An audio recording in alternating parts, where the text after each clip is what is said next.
ইসলামের বিভিন্ন বর্ণনা অনুযায়ী মহান আল্লাহ তাআলা ইসলামের রাসূল হযরত ইব্রাহিম আলাইহিসসালামকে স্বপ্নযোগে তার সবচেয়ে প্রিয় বস্তুটি কুরবানি করার নির্দেশ দেন।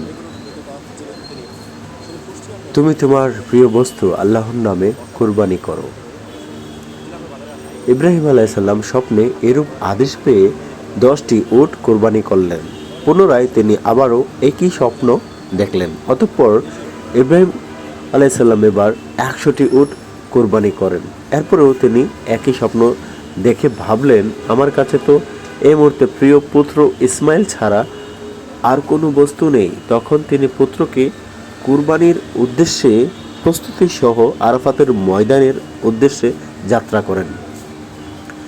এ সময় শয়তান আল্লাহর আদেশ পালন করা থেকে বিরত করার জন্য ইব্রাহিম আলাইহিসসালাম ও তার পরিবারকে প্রলুব্ধ করছিল এবং ইব্রাহিম আলাইহিসসালাম শয়তানকে পাথর ছুঁড়ে মেরেছিলেন। শয়তানকে তার প্রত্যাখ্যানের কথা স্মরণে হজ্জের সময় শয়তানের অবস্থানের চিহ্ন স্বরূপ নির্মিত 3টি স্তম্ভে প্রতীকী পাথর নিক্ষেপ করা হয়। যখন ইব্রাহিম আলাইহিসসালাম আরাফাত পর্বের উপর তার পুত্রকে কুরবানি দেওয়ার জন্য গলদেশে ছুরি চালানোর চেষ্টা করেন, তখন তিনি বিস্মিত হয়ে দেখেন যে তার পুত্রের পরিবর্তে একটি প্রাণী কুরবানি হয়েছে এবং তার পুত্রের কোনো ক্ষতি হয়নি।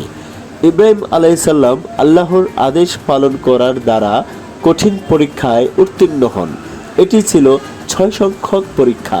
এতে সন্তুষ্ট হয়ে আল্লাহ তাআলা ইব্রাহিম আলাইহিসসালামকে তার খলিল বন্ধু হিসেবে গ্রহণ করেন।